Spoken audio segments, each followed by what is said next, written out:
Ben 10 was great, but we're not talking about that today. Today we are going to be talking about the best rivalries in WWE of all time. Now, if you're new here, welcome to the High Crowl channel.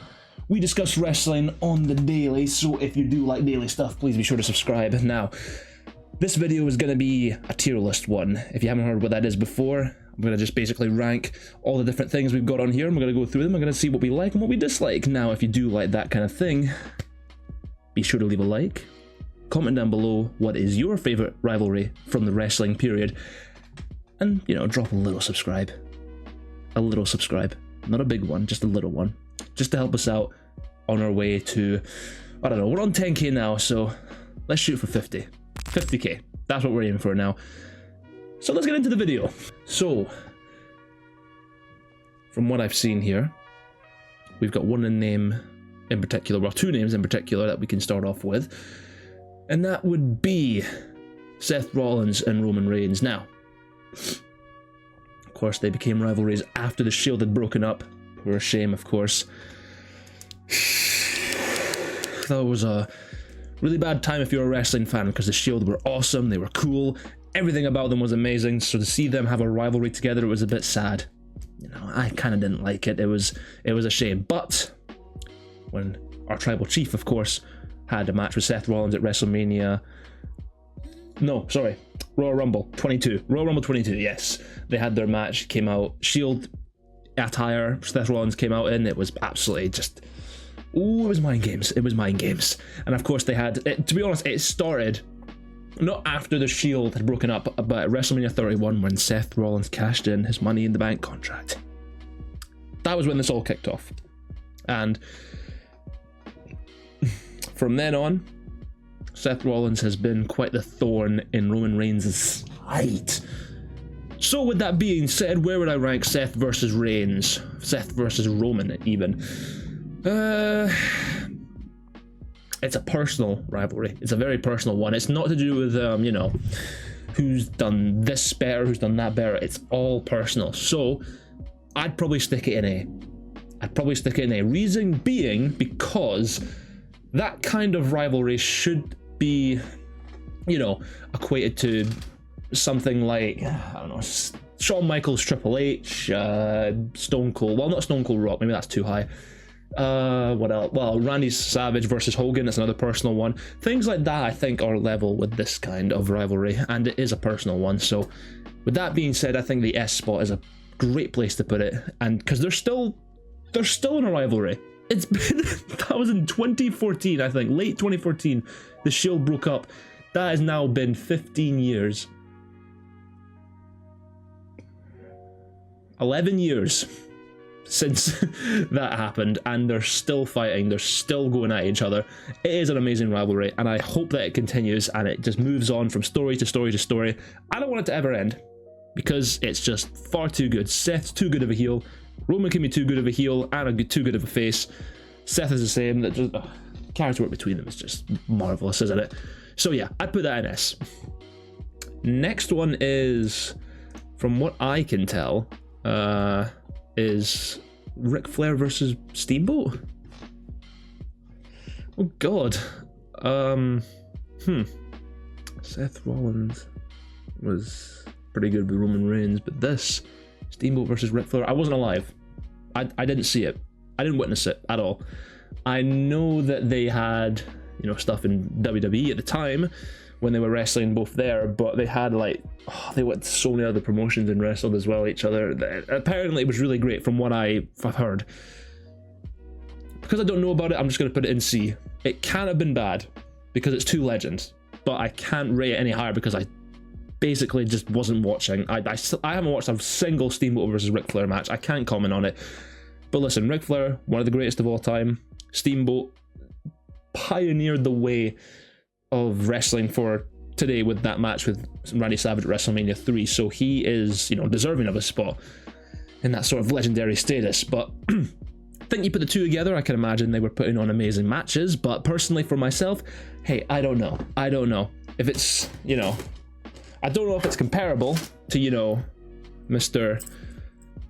Seth Rollins and his buddy Roman, but I can be sure that they, you know, put on a couple of good matches. So, you know, fair play to them. Fair play to them. That's what I say.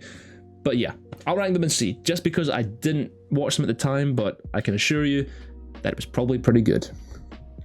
Next is Shawn Michaels versus Chris Jericho, if that's what I'm looking at right now.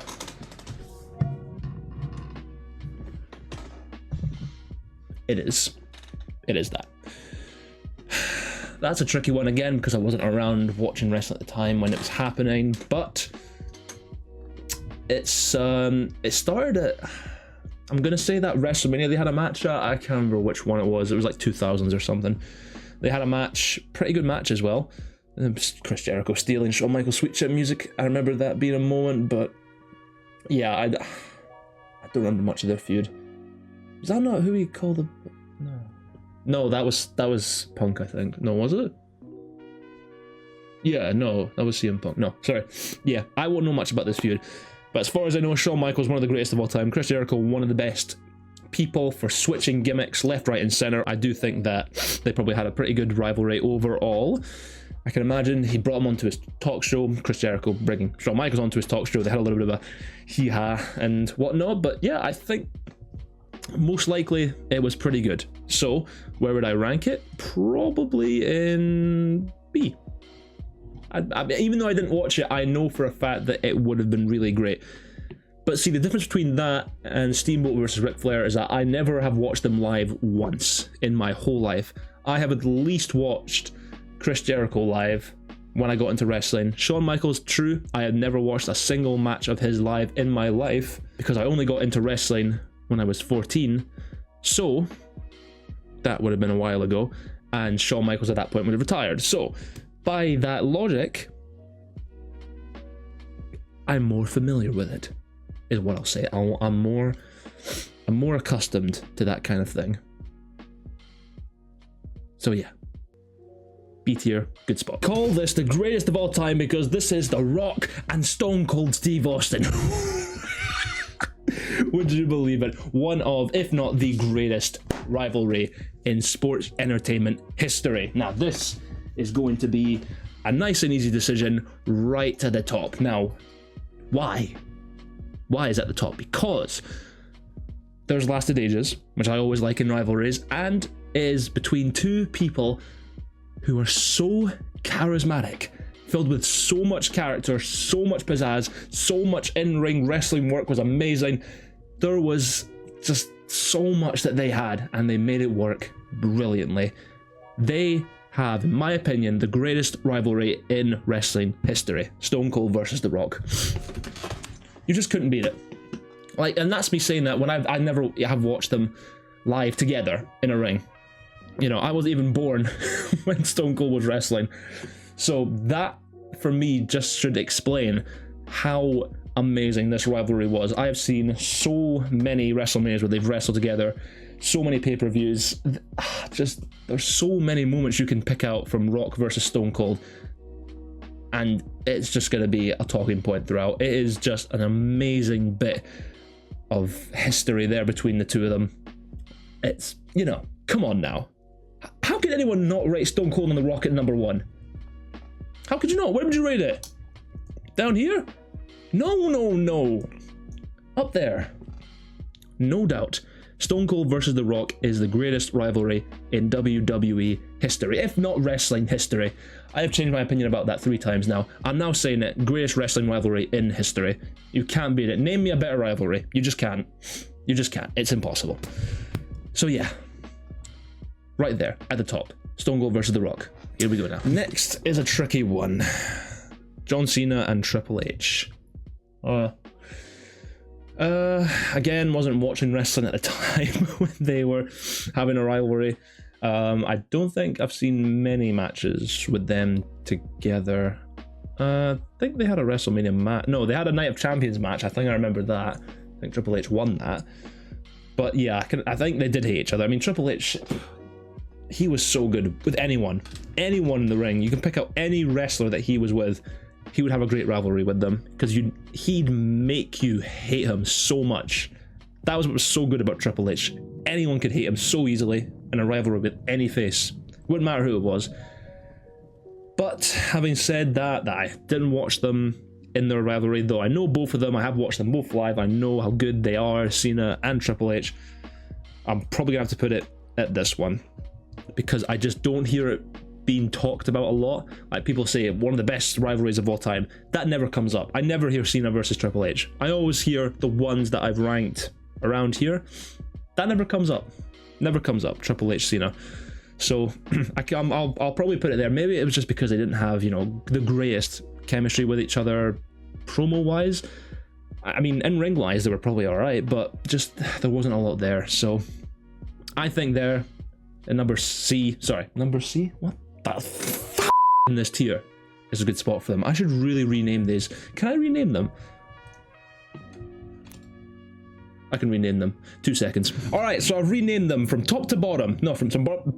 Okay, so renamed from bottom to top. Munted, Fine Whatever Ken, I Kinda Like It, Yummy, and finally Paige and Brad Maddox.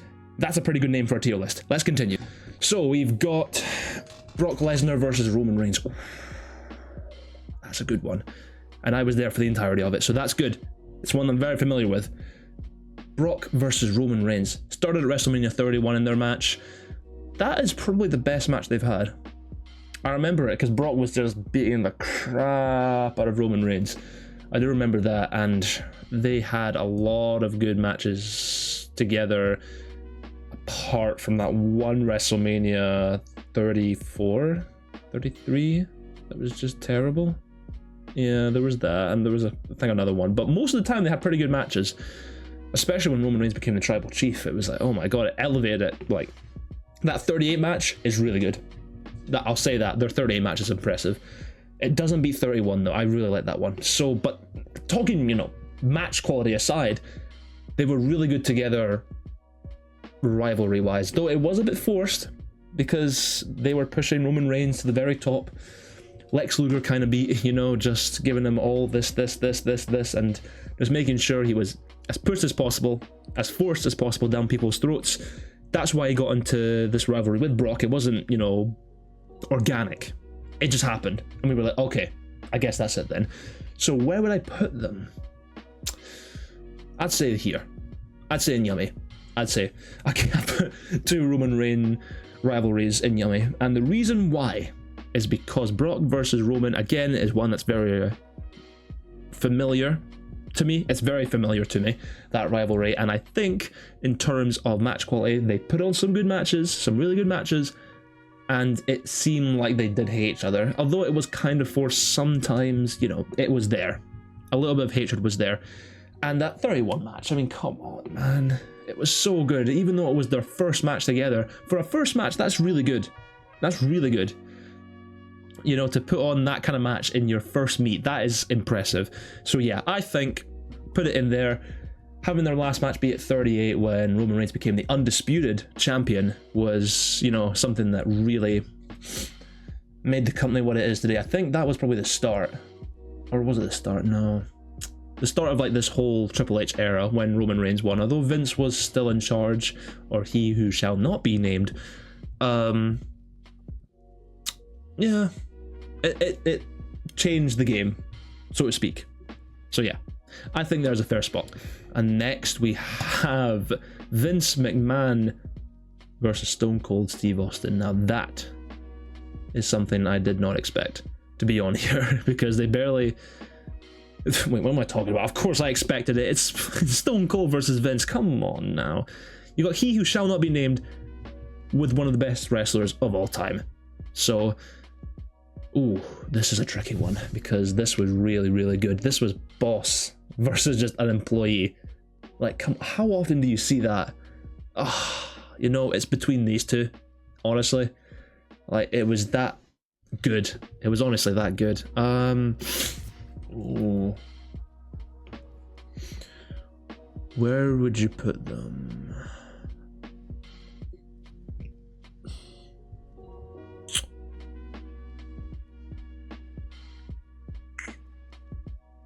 Probably here. Yeah, I think it's not... Nothing's going to beat Stone Cold versus The Rock. However, to have a rivalry with your own boss in your own company is just unheard of in any other place, and that's what made it special. That's what made it feel unique in a way. That rivalry right there. And that's probably why it deserves to be at the top. It's just that good, honestly. Like, the way Stone Cold almost every week would just terrorize Vince in any way you can imagine, and he would obviously get irate, raging. It's like, oh, I'm gonna fight, I'm gonna take you down to the ground and bring you out of here. And he would just, not care, because he's, it was at that point, we were in the Attitude Era, and Stone Cold was leading the charge as this kind of guy that just doesn't care, gives you the finger, drinks a cold beer. That was brilliant. And it suited so well for this particular rivalry with Vince versus Stone Cold. Yeah, it's really good. It is honestly really good. I can't really say much more about it because, again, I have to reiterate, I was not around when this happened, but in terms of what I have seen, what I have learned from this rivalry, it was incredible. So yeah, right spot. Now next is one that I have seen, Shawn Michaels versus The Undertaker. Now, as a rivalry, it's weird, I think, because they had their first match at 25. That is, by the way, one of the best matches of all time. If you're not a wrestling fan, go and watch that match. It's absolutely incredible. But in terms of rivalry, it's weird because the only reason they were in a rivalry was because Shawn Michaels got beat at that WrestleMania and terrorized Undertaker after that for about a year, to be honest, until it got to 26. Streak versus career. I won't spoil what happened. In fact, you know what? I will. He lost. Michaels lost. Didn't have a match until, that fateful day. No, that wasn't a good day. It wasn't a good day. So yeah, that's the reason why it really happened, to be honest. It was because, yeah, a WrestleMania match and he lost. It was kind of petty, to be honest. As a face as well. He just couldn't take the fact that he lost. It's like, bro, it's only a match. Like, how many have you won? It's like, come on, man. It doesn't matter that much. But yeah, that's the reason it sort of kicked off, which is, I don't know. It's fine, I guess. I mean, it made some of the best matches ever at WrestleMania with the two of them, which I can respect, but I don't know. It was just, I'm putting it here. I know it's probably not the right spot for it, but it just felt forced. I mean, granted, I said the same thing for Roman versus Brock. However, that lasted ages and it got better and better and better as it went on. This didn't. This lasted a year and a half, and then he retired and that was it. Never went back to it. So it didn't have the same kind of feel to it. There was no redemption for it. Shawn Michaels just wanted to win. That was the whole rivalry. He thought, I can't believe you beat me. I want to beat you so bad. Didn't beat him. Ended up losing his entire career over it, and that was the end of the rivalry. And it lasted just a year. So yeah, I can't really. I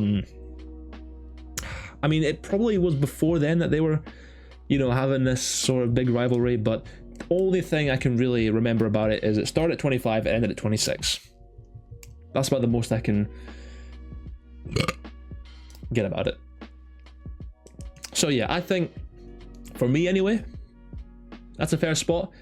Come at me in the comments. I know, I am saying, their matches are some of the best matches of all time. Rivalry wise, it just wasn't great though. But their matches, top quality. I can definitely respect that. I just can't put it any higher. I'm sorry. We'll move on. Randy Orton versus Triple H. Ooh, now this, oh my god, this was a shame.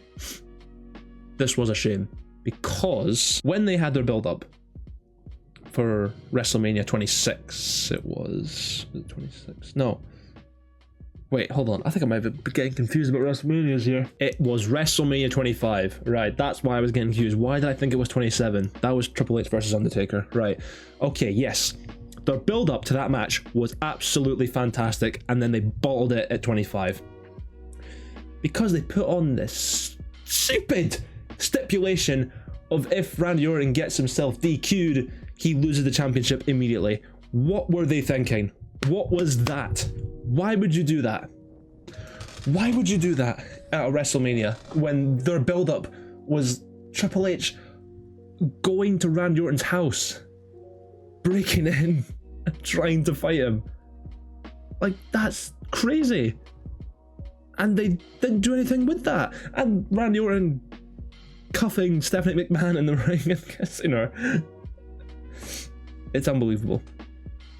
How nothing came from that is beyond me. And you made it a no DQ at WrestleMania. That is just beyond stupid. I don't know what you were thinking going with that, but it didn't work. It didn't work. The match was just dull. So, rivalry wise was actually really, really good. But in terms of match, mid. So I'll put it in here. I'll put it in here because the build-up was fantastic and it had everything for a rivalry. However, the payoff was bollocks.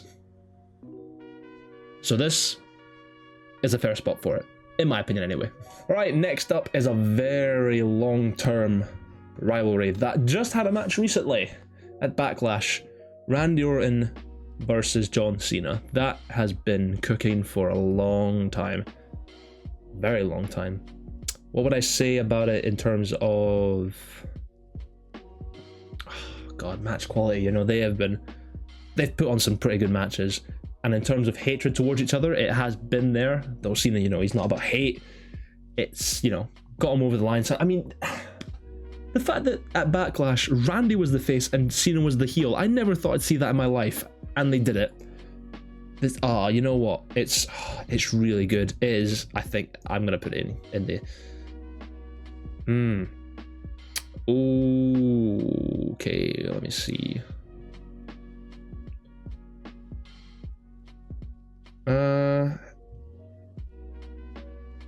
It's the best, I think, in the yummy category. It is just so good. It has lasted a very long time. They've had some fantastic matches. They've made some fantastic promos together. They work so well together. It is unbelievable. Chemistry-wise, in-ring wise, mic-wise, brilliant. That is why they deserve to be there. I'm not putting them right at the top just because it's an amazing rivalry. It never had a main event feel to it. Did they even have a main event match ever at WrestleMania? Did that ever happen?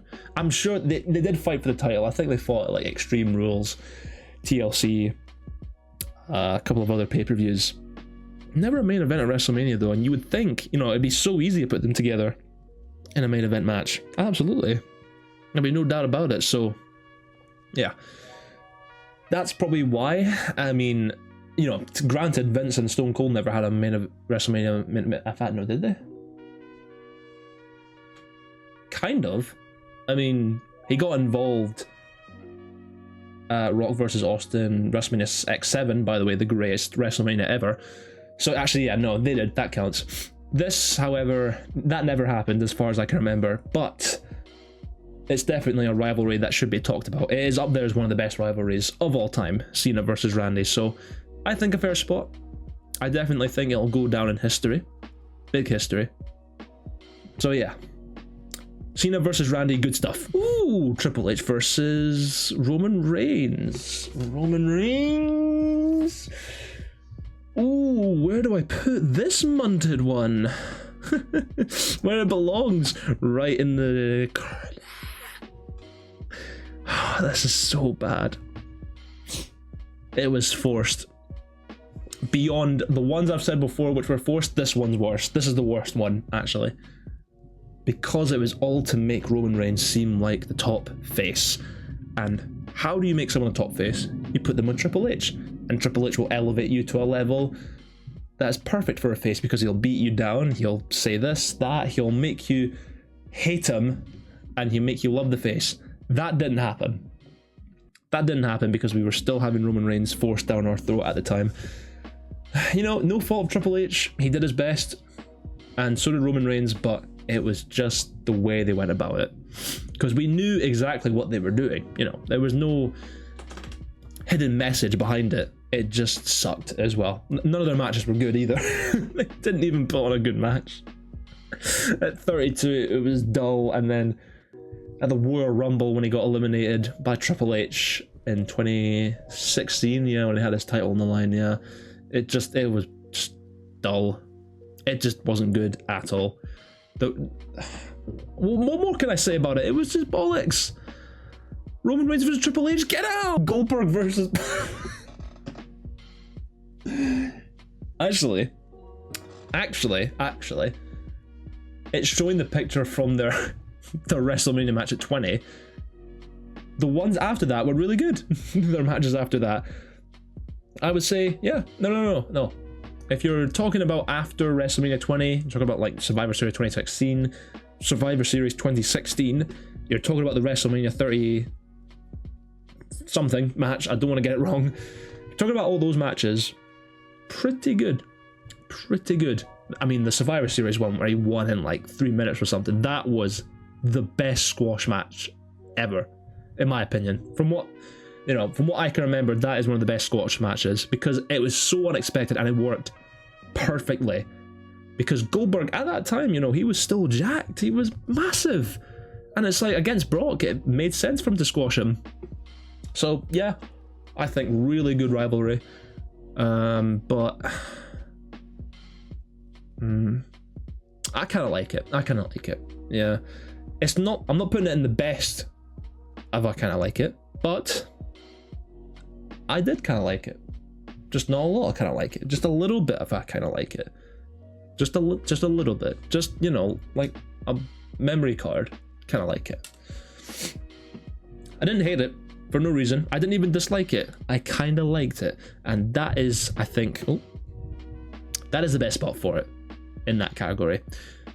Hopefully they have another match, maybe, this year. I highly doubt it, to be honest, in terms of situations. But we might see it. You never know. Never say never in wrestling. Though this probably is going to be Goldberg's last year as a wrestler, because, as I said in my previous video, by the way, you can go watch that as well, his knees are a bit munted. They're a bit munted. But that's fine. Listen, things happen in wrestling. They do. Andre the Giant versus Hulk Hogan. Now, was I alive for this? No. But have I seen the matches? I have seen a few. And apparently there's stems from back in the day, like when Andre was the face and Hogan was a heel. They were even fighting then.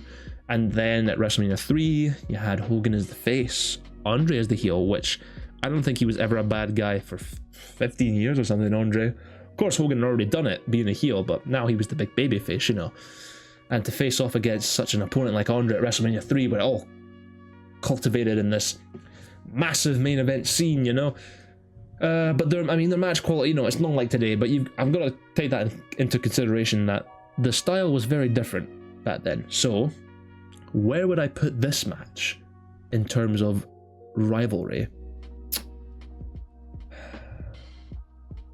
It was fine. I think it was fine. At the time, if you were a wrestling fan watching that, you'd be like, oh my god, but it's like looking back at it from a retrospective perception, it's, not aged terribly well, because it was in that period of time where you had these like larger than life characters and they didn't take themselves seriously, so you can't really make that comparison of, oh, this is one of the best rivalries of all time. It's not really, because it didn't last too long either, as far as I remember. They had tiffles after WrestleMania 3, but Andre's health wasn't doing the greatest, and Hogan was main eventing WrestleManias left, right and center up until like 9. The only one he didn't main event was 4, because that was a tournament thing, and I think he was involved in something else at that WrestleMania. I can't remember what it was, but yeah. Or was that 2? No, it was 4, yeah, because he wrestled Bing Bong Blundy at 2. So yeah, I think that's the right spot. Yeah, fine, whatever, Ken. Move on. Oh, that's a good one. That is a really good one, and a really tricky one. CM Punk versus Cena. Oh god. That's really hard. It's these three. I think we can just ignore. It's these two. It's these two, definitely. Oh, Is it one of the greatest of all time? It lasted a long time. Both of them. I mean, it's lasting right now. They're literally going to have a match right now. They are so good on the mic, both of them, when they get together. Like, Punk is the only person, in my opinion, that can go head to head with Cena on the mic. Only person. That just shows, yeah, you know what, it's up there. It's up there. Two of them together, when they start going at each other, wrestling wise and promo wise, and just, oh, it's so good. It is so good. Like, they were having a rivalry together when they were both faces, and the crowd were still into it. Like, what? How can you can't replicate that now? It's impossible. That's how good this was. It was just unbelievable. And they're still going at it today. They're gonna have a match in Saudi. Like, oh my god. This is just one of the best matches ever. Best rivalry ever. Yeah. It's one of the best. It is one of the best. Cena versus Punk. Come on now. Well, we'll talk about that for years to come. For years. It was one of the greatest ever. I think fair spot. What would you say?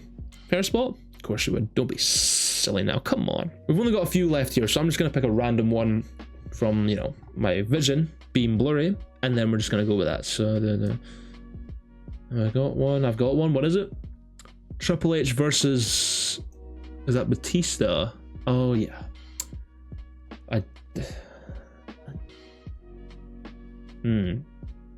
Batista turning face after leaving Evolution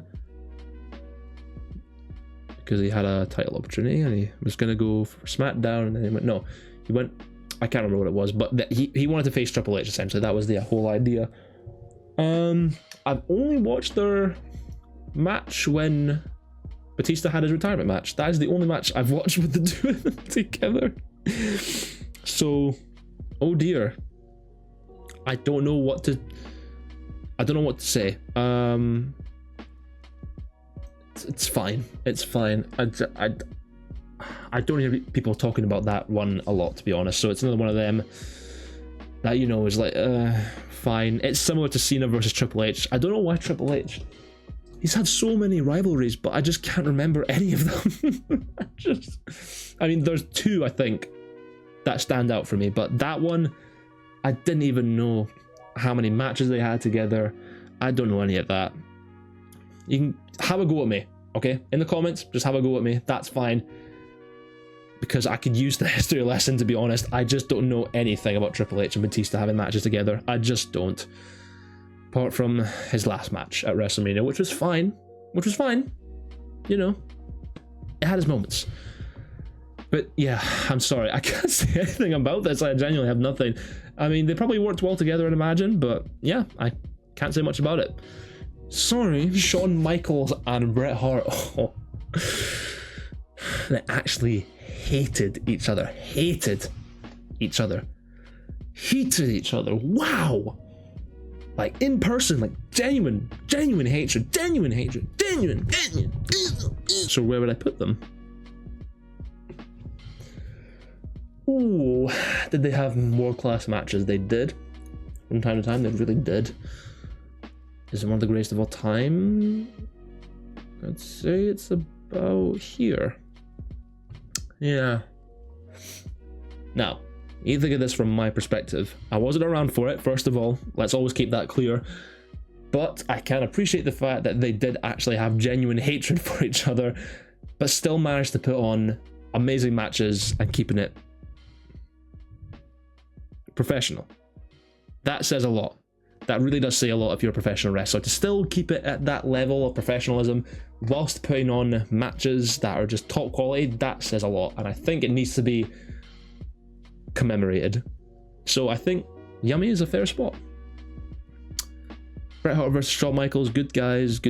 I mean, I'm hoping that they're okay now. Of course, Shawn Michaels, you know, was a born-again Christian by the time he returned to the WWE, and Bret Hart is, I don't know, he's probably still grumpy, to be honest. But, you know, I think they're fine now. I think they're fine. So, yeah, Yummy is probably a good spot for them. Definitely. Cena versus The Rock. Ooh, dear. Well, this, you know what, actually? Really good vignettes and promo packages between the two. They really did go like a fair way to making sure this rivalry was a lot when it happened. So, oh, you know what? Yeah. Cena versus Rock. Where would I put it? Where would I put such a great rivalry? It lasted 2 years. WrestleMania 28 and 29.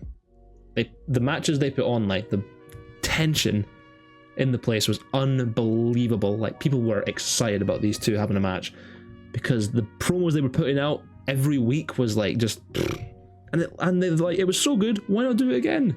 Once in a lifetime. No, twice, of course. Who would have thunk it? Yeah. You know, it's one of the two greatest of all time, and they've made it work so well for those 2 years. And they kind of, I was gonna say they kind of had a rivalry after that. They didn't. For those 2 years though, it was special. Really special.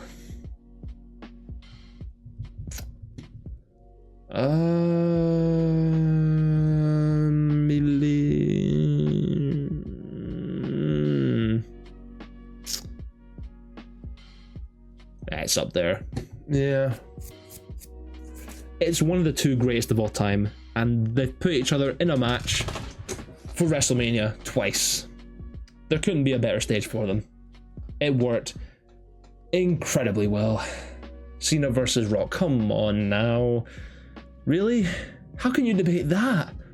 You've got two wrestlers who have revolutionized the entire business by so much, and to put them two in a match together twice and main event it twice and make the crowd still go ballistic is something that only very, very few wrestlers can do. They were two that could do it and did it immensely well. I'm always commemorating all these guys, but I've got to. These are some of the best rivalries of all time. You've got to give them credit, and this is credit that's credit's due. Is for The Rock and Cena, because they put on matches that were like, damn! So good, so good.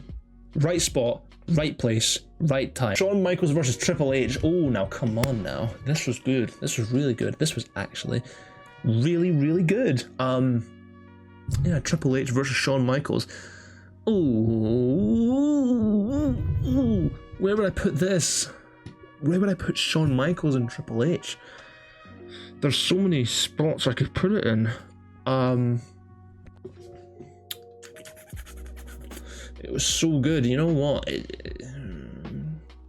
Because it lasted quite a while as well. I think I keep talking about longevity. Maybe I'm just a sucker for like long-term rivalries. I might be, I might be.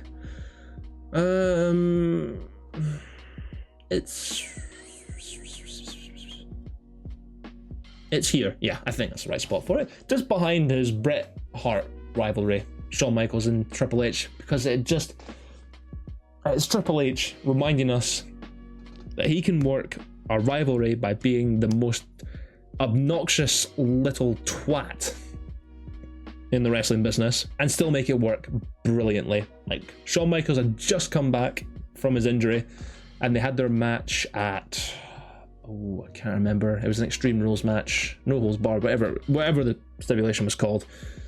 That was really good. It became black and white. It was that bloody. And then they had their match at Elimination Chamber. Well, they were involved both in it, and Shawn Michaels pins Triple H. Is it? It was, wasn't it? Oh, I can't remember. But yeah, no. It lasted quite a bit, and the hatred was there. It was perfect. I think right spot for it. Of course, I wasn't around to watch it at the time. However, from what I've seen, the vignettes, the promos, the matches being all blood and guts, brilliant. Good job, boys. Hopefully we'll see another one in the coming weeks. Stone Cold versus Triple H, again, another one that I'm not familiar with, and it's another Triple H rivalry that I just can't. Why is there so many Triple H rivalries?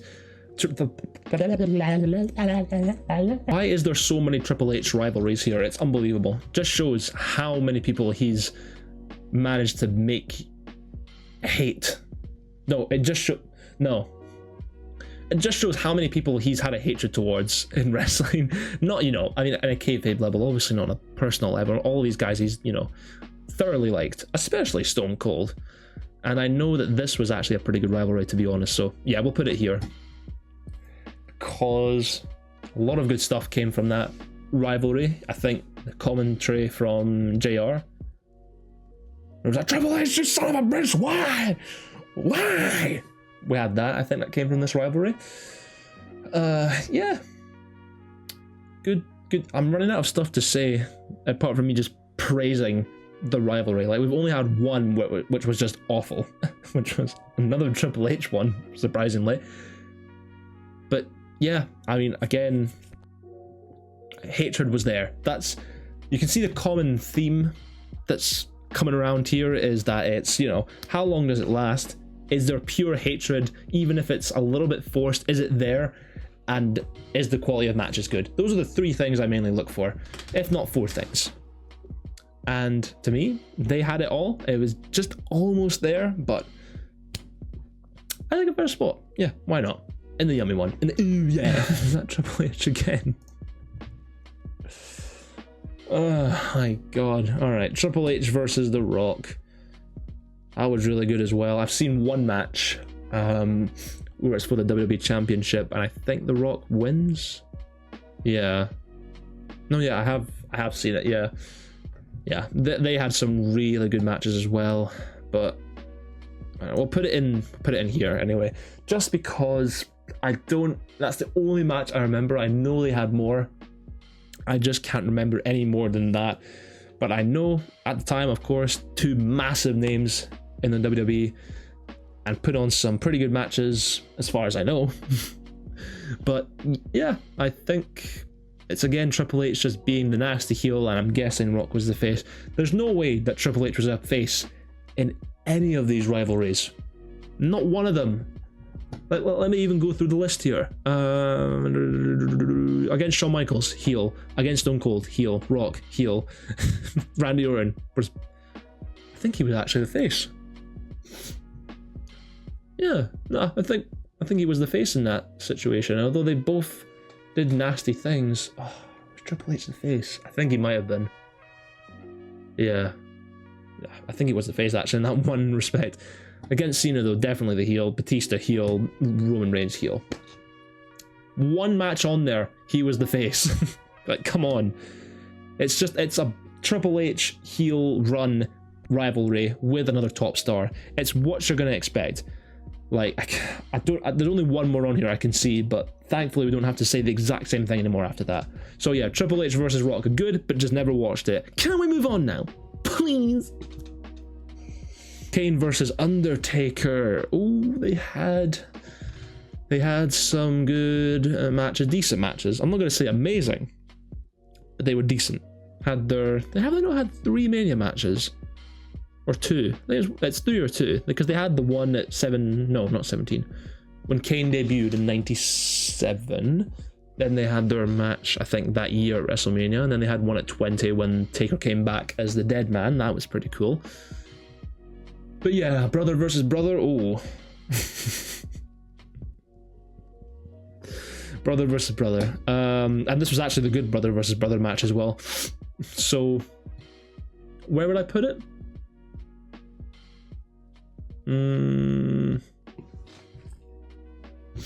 I'd probably put it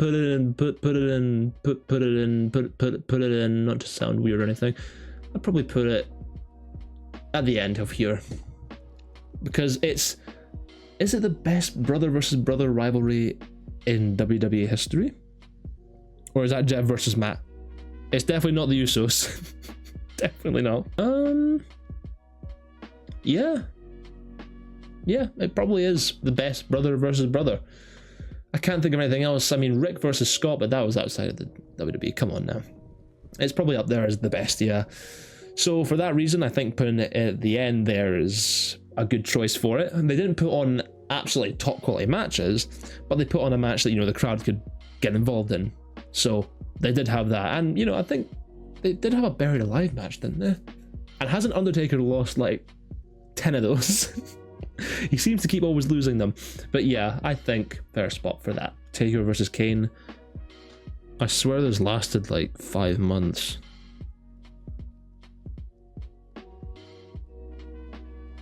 No, about a year actually. It started at SummerSlam 2013, and then it cultivated at WrestleMania 30. WrestleMania 30. They had their match. I think after that he left them alone. Well, Daniel Bryan had to go get surgery after that, to be fair, for his neck.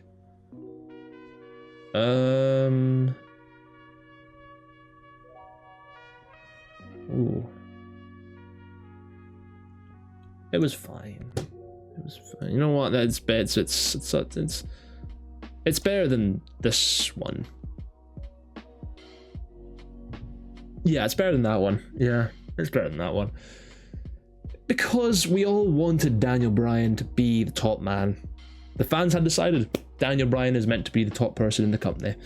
And his, like, receivance of that, of how far behind the fans got with Daniel Bryan, like, pestering Vince, pestering Triple H to make him the top person in the company. Like, they were dead set on it. There was no doubt in their mind that Daniel Bryan is to be the top guy, and that is it. When was the last time we saw that? Like, genuinely, the last time someone of that quality was like, yeah, just push him up. I don't think it's happened since. The closest we got was probably LA Knight, but Daniel Bryan just, man, hits different with him in that year, you know, just so much baggage from the fans, from the community, just everyone wanted Daniel Bryan to be the top guy. Triple H was the perfect person to be in his way and whatnot, and just the usual Triple H being a heel. Oh my god, how many times have we said that? But yeah, it did what it did need to do. You know, it weakened them for the main event, and we thought Daniel Bryan, surely after having that match, Triple H is going to win. And then he won. And then it was the greatest main event in WrestleMania history. I've said it. It's the best one. It's the best one. It's the best feel good, because I'll tell you why. That was the same WrestleMania Undertaker lost to streak, okay? That tore everyone apart in that stadium. And then they brought them back. They made Daniel Bryan win in the main event, and the fans were rejuvenated. They were over the moon. It's like only Daniel Bryan could have done that. That's why it's the greatest WrestleMania main event ever, and it's from one of the greatest wrestlers of all time, Daniel Bryan. What a legend in wrestling. Honestly, just please come back to WWE, please. Just once, just for a final. Do what Cena's doing, a retirement year. No one will oppose you. You are one of the greatest of all time. Love you, Daniel. And then finally, we've got to the end. We've got Randy Savage versus Hulk Hogan. They were the Mega Powers, and then they broke up because Hulk Hogan liked Miss Elizabeth a bit too much. And then they had to spoil it at WrestleMania 5 when they had a match against each other. Of course, Hogan won that match, but anyway. It lasted a couple of months, if not a year, I think. Well, that happened at, when they break up, SummerSlam, wasn't it? I think it was SummerSlam, yeah. So yeah, that would have been a couple of months. It would have been a whole year, but a couple of months where they had a rivalry together. Didn't watch a single bit of it because, again, I was not even thought about as an idea, let alone born. So at this point in time, I don't think I watched I've not watched ever a single build-up, like, promo, apart from Randy Savage's one, where he calls out Hogan for all the different things in a promo, and it was so clever the way he did it, where he just basically called Hulk Hogan the top guy because you politic your way to the top, but he did it in a kayfabe way. Brilliant. I can't remember watching Hogan's one, but yeah, in terms of rivalry, in terms of build-up, it's probably it's better than their Andre one. It's better than Hogan's Andre one, but I think that's a fine spot for it. Yeah, fine, whatever, Ken. We'll put it in there just because, again, wasn't round for it, but their match WrestleMania 5 was fine, and Randy Savage cut one of his best promos on Hulk Hogan at that time, so you know what? There is that to be withhold of. That concludes it. What do you think of that tier list? Leave a comment. Let me know if you would change anything or move around, whatnot, but I think it was fine. But please be sure to like and subscribe, and we'll do another video tomorrow. So stay tuned for that, and I'll see you when I see you. Have a good day, credits.